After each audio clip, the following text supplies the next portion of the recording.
Eu saúdo todos os que nos assistem com a paz do Senhor Jesus. Nós somos a Igreja Cristã Maranata e você está acostumado a assistir aqui neste horário através de algumas emissoras de televisão, algumas delas inclusive, que compõem o nosso sistema de comunicação.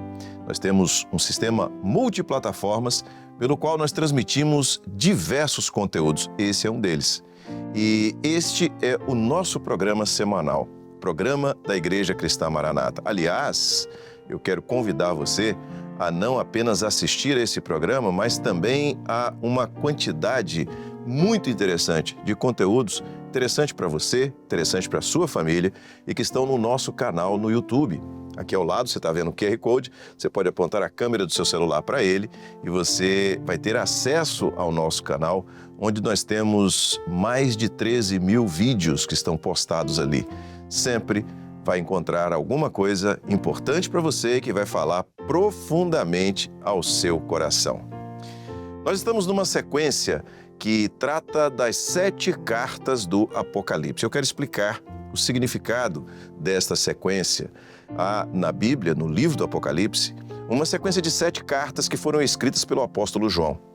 Essas 7 cartas, cada uma delas direcionada a uma das igrejas da Ásia na época, traz em si um conteúdo muito interessante, não só sob o ponto de vista histórico, mas sobretudo sob o ponto de vista profético.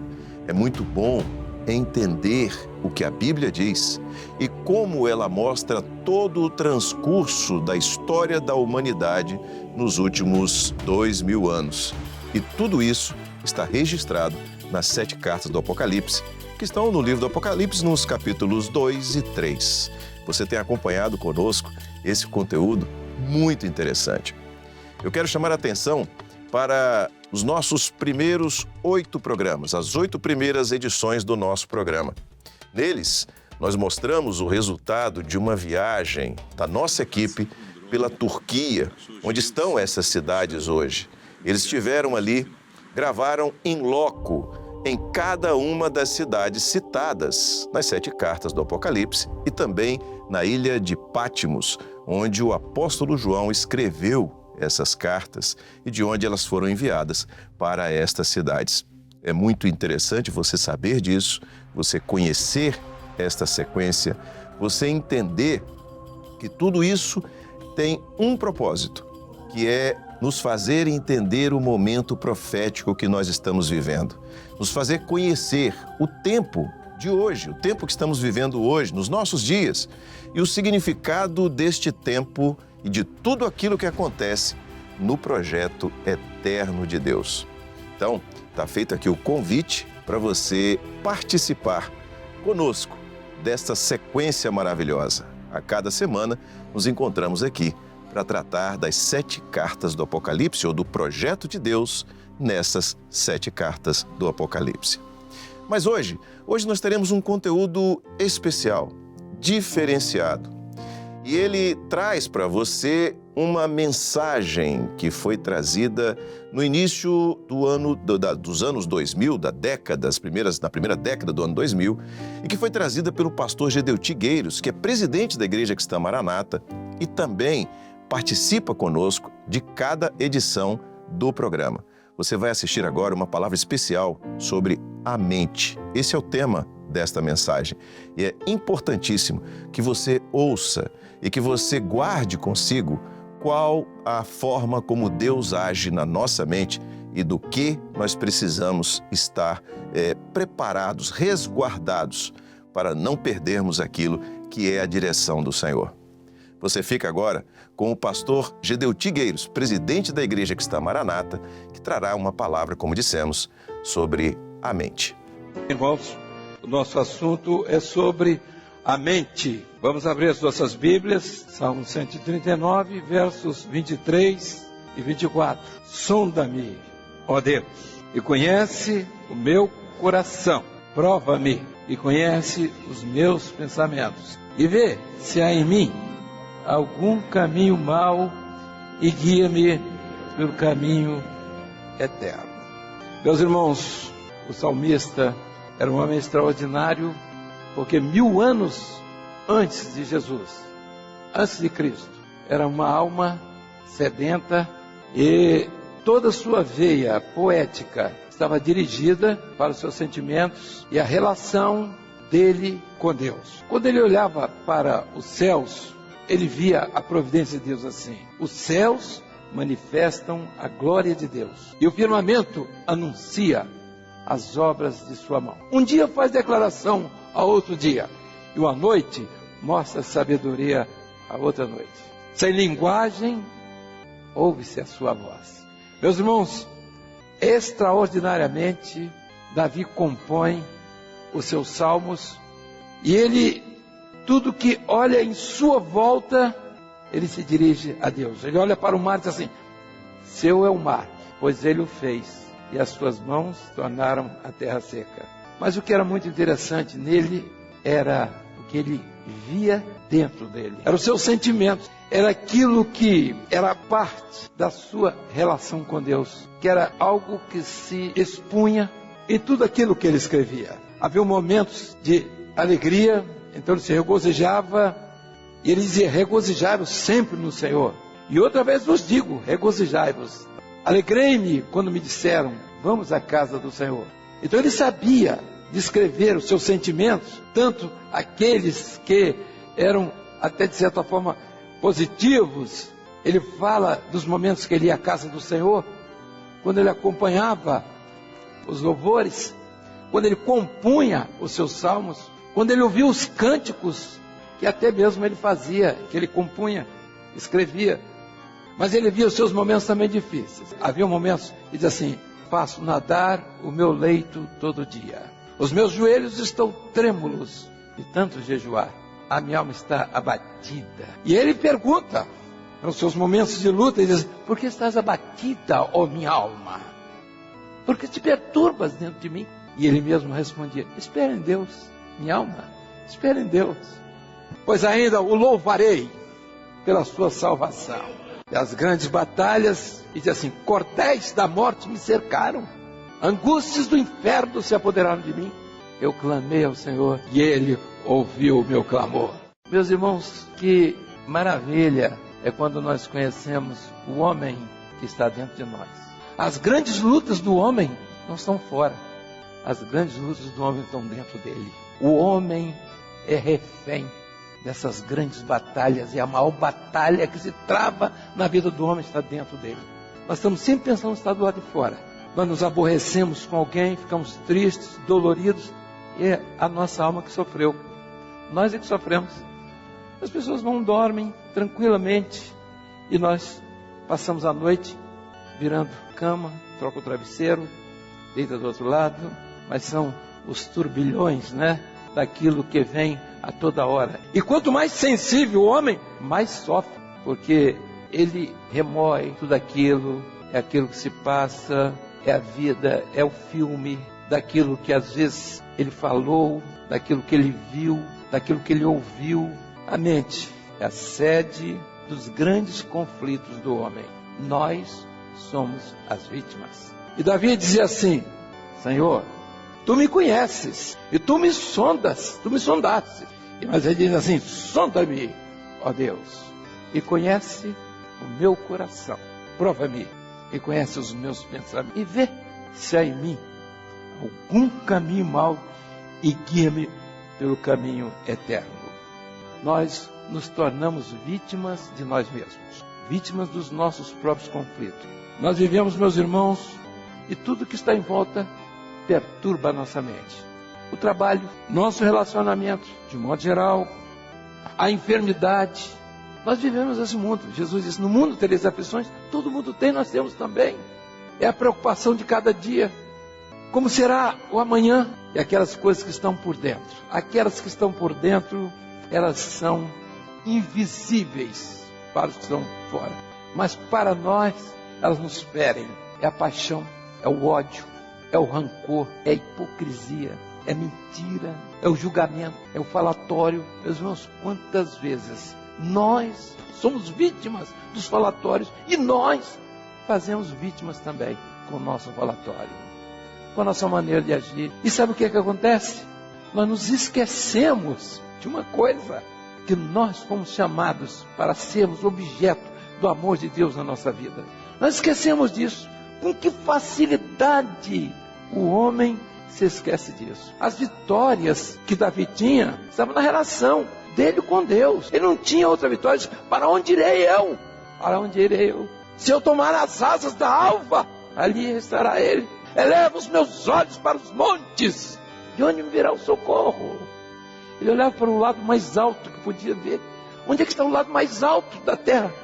Hoje você tem satélites, astros. Ele via os montes. De onde vem o meu socorro? Não há lugar mais alto que você possa esperar o socorro. Ele diz assim, meu socorro vem do Senhor, que fez os céus e a terra. O Senhor é quem te guarda. O Senhor é a tua sombra à tua direita. O sol não te molestará de dia, nem a lua de noite. O Senhor é quem te guarda. O Senhor é o guarda de Israel. O guarda de Israel não tosquenejará e nem dormirá. O guarda de Israel. O Senhor é a tua sombra à tua direita. 1000 cairão ao teu lado, 10.000 à tua direita, mas tu não serás abalado. Meus irmãos, quantas vezes as nossas lutas nos abalam a ponto de enfraquecer a nossa fé. Alguém diz assim, isto é porque não levamos tudo a Deus em oração. Estás fraco e abatido. Estás fraco. Quantas vezes carregados de cuidados, de temor, a Jesus refúgio eterno. Vai com fé, teu mal expor. Teus amigos te desprezam, conta-lhe isso em oração. Do seu amor tão terno, paz terás no coração. Os valentes de Davi são contados na palavra de Deus como um grupo de valentes que nunca existiram iguais. Mas havia um momento que ele não podia depender mais deles. Era ele com o Senhor. Tu sabes, Senhor, do meu coração, a minha alma está aflita. Os meus inimigos me cercam. Ele subiu o Monte das Oliveiras, traído pelo seu próprio filho, descalço, cabeça coberta, para que ninguém soubesse, chorando. Imagine o rei que desce do palácio, sabendo que a morte estava esperando por ele. Ele sobe o Monte das Oliveiras, e lá em cima, humilhado depois, Deus dá vitória a ele. Senhor, destrói hoje o conselho do adversário de Aitofel. E ali Deus a vitória a ele. Cabeça coberta para ninguém. Quem é? Não é ninguém. Não somos ninguém. Não temos posição nessa vida que nos coloque acima das pessoas na hora da necessidade. A nossa caminhada muitas vezes é essa. Cabeça coberta, quem vai ali? Um necessitado. É você, sou eu, todo mundo que está aqui. Há um momento que você precisa ser necessitado. Vai para essa caminhada, cabeça coberta, pés descalços, sentir a luta do caminhar daqueles que estão sofrendo com as pedras no caminho e sabendo que a traição está atrás de você, que é o seu próprio filho. Meus irmãos, não havia dor maior do que essa. Não há dor maior do que essa. Você ser traído pelo seu próprio filho. Não existe nada igual. Aquele que você deu a mão, aquele que você cuidou, aquele que você embalou no berço, aquele que você viu crescer, aquele que você fez tudo por ele. E era amanhã, ele quer a sua vida, ele quer te matar. Davi sentia, ele sabia o que era dor, porque ele sofreu essas experiências duras. Senhor, olha para mim, não me deixes confundidos. Até quando, Senhor? Os meus inimigos querem a minha vida. Davi não dependia do consolo dos amigos. Ele ia buscar no Senhor. Nos seus momentos de aflição, ele dizia assim, sonda-me, vê se eu estou igual aos outros, vê se eu estou trocando os teus valores pelos cargos meus aqui, a minha posição de rei, minha posição. Vê se eu estou trocando isso. Nós podemos ter tudo, nós temos todo o direito de sermos tudo, e Deus quer nos abençoar em tudo, prosperar em tudo, mas nós não podemos confundir as coisas, pensar que a bênção se transformou em objeto dos nossos valores temporais. A bênção não é isso não. O Senhor nos chamou para sermos centro de sua vida, para que Deus se revele em nós e nós como centro dessa vida que Deus quer revelar. Um dia nós fizemos opção por essa obra. E não é uma coisa comum essa obra, não é uma religião. As religiões estão aí, elas estão fazendo o que elas querem. Essa obra não, a obra do Espírito. E é por isso que ela é combatida. Os inimigos não querem essa obra. Sambalat, Tobias, Gesem, eles estão aí para falar mal. Mas que nós temos que dar ouvidos a isso. É aquilo que nós temos que fazer o que Davi fez. O Senhor toma conta deles. Toma conta deles. É isso que nós estamos fazendo. A necessidade do salmista de Davi é a mesma nossa. A dor que ele sentia da alma é a mesma nossa. Ele precisava do mesmo livramento que nós estamos precisando todo dia, toda hora. A libertação dos nossos inimigos. Mas o grande inimigo está dentro de nós. Que é a vaidade, a presunção, o orgulho, o eu, soberba. Como é difícil. E meus irmãos, houve uma ocasião que Israel lutou contra os inimigos, venceu as batalhas todas das montanhas. Mas quando ele chegou no vale, ele perdia as batalhas, porque o inimigo tinha carros ferrados. Os carros ferrados, ele estava ali, ninguém deslocava os carros ferrados. E nós temos carros ferrados na nossa vida também. Há coisas que estão dentro de nós que não saem de jeito nenhum. Eu estava conversando com uma pessoa e ela estava me dizendo o seguinte: olha, meu pai nos abandonou. Tinha uma irmã deficiente, mais 2 outras irmãs. Eu fui assistido por pessoas da minha família. Eu tenho ódio do meu pai. Tem razão, ela tinha razão. Mas ela carregava isso dentro dela. Estava conversando com um irmão, ele assistiu no hospital um drama. Estava lá uma mulher, seu estado terminal, cancerosa, e alguém foi incumbido por ela de trazer a família, os filhos. Era uma filha mais velha e mais 3 menores. O tio foi e trouxe. Pronto, estão aqui seus filhos. A mais velha ficou, as outras caladas. Aí disse: olha, eu queria dizer a vocês que eu vou partir. Ela falando com os meninos. E eu queria que vocês me perdoassem, porque eu não agi certo com vocês. E eu vou partir. Eu queria... A mais velha se levantou e disse assim: perdoar?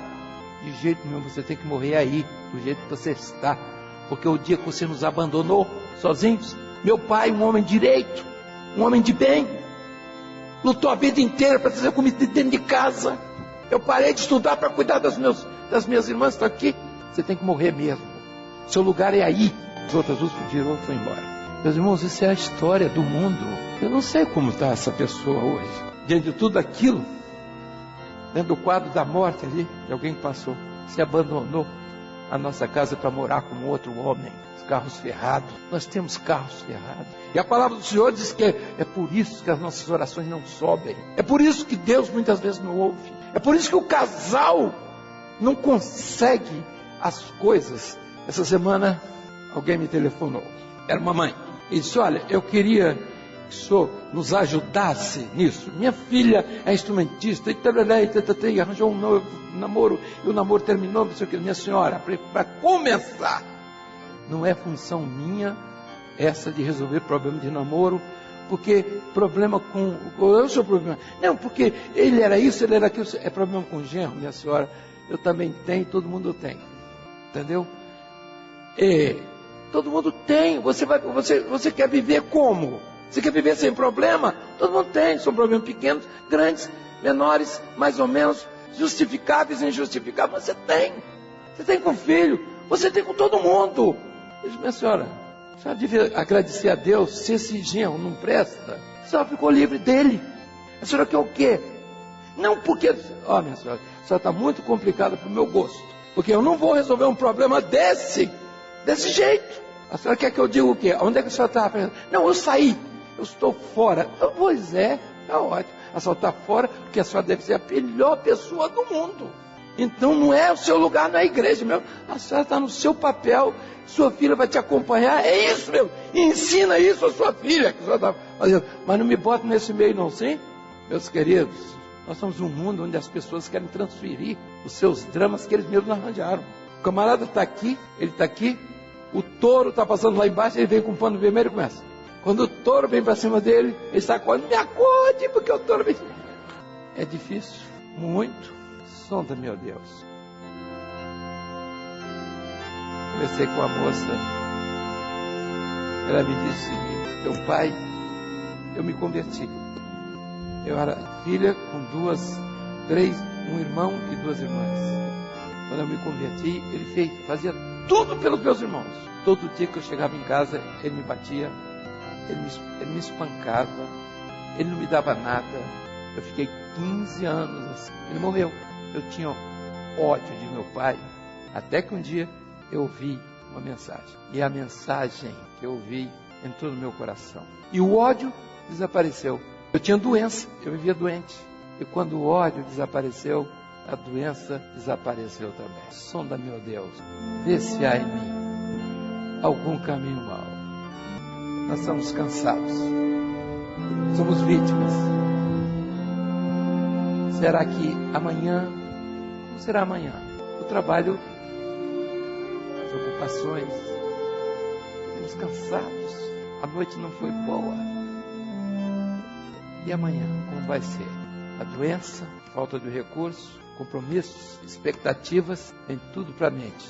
Mas o que Deus quer para nós é uma mente livre, é uma mente liberta.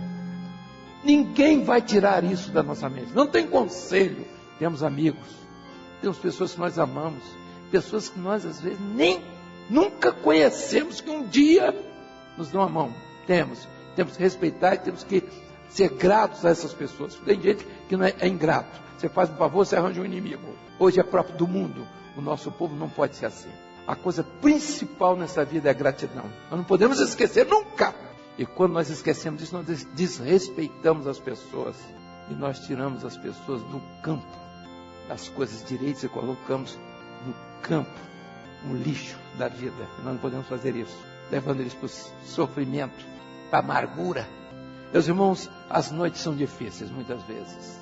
E hoje é muito fácil, é o comprimido, é o tranquilizante, é não sei mais o que, e tome remédio, e nós vamos tocando a vida.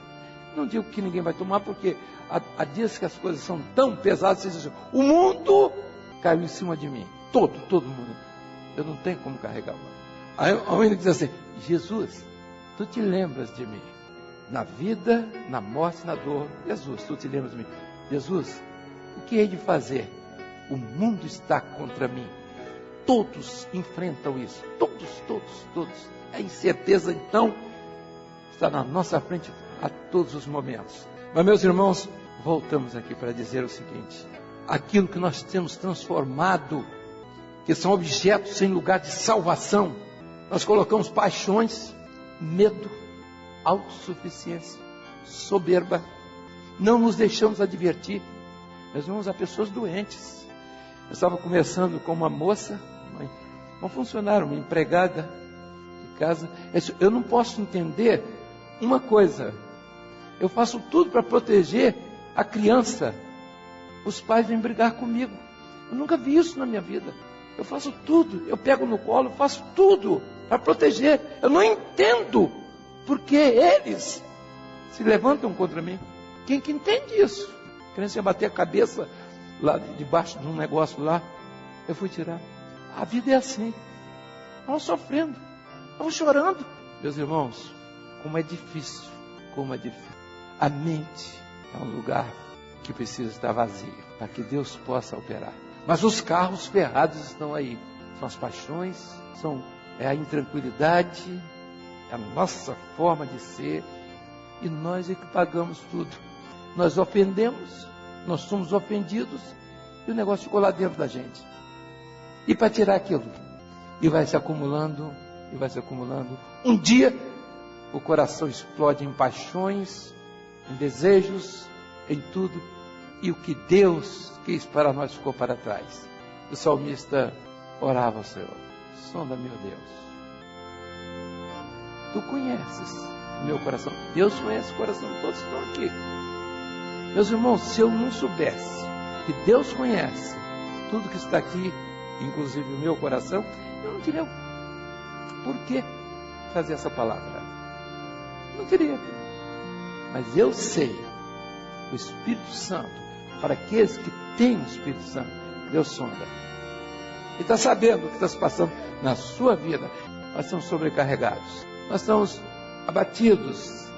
E a pergunta é essa: por que estás batida, ó minha alma? Por que te perturbas dentro de mim? E a pergunta do salmista é a mesma nossa agora. O coração liberto, para que Deus possa usar. Nós somos pessoas privilegiadas e abençoadas, apesar de nós, somos privilegiados. Os carros, muitos aqui estão com carros ferrados. E a mensagem que o Senhor quer é essa. Eu cheguei hoje pela manhã, estava lá a tabela, lá, o que estava programado para essa manhã, que para mim. O Senhor deu uma revelação, o irmão falou assim: olha, tem uma programação de uma mensagem, mas não é essa não, naquela não. Você sabe qual é, e eu não sabia qual é, e fui saber agora, nesse momento. Sonda, meu Deus.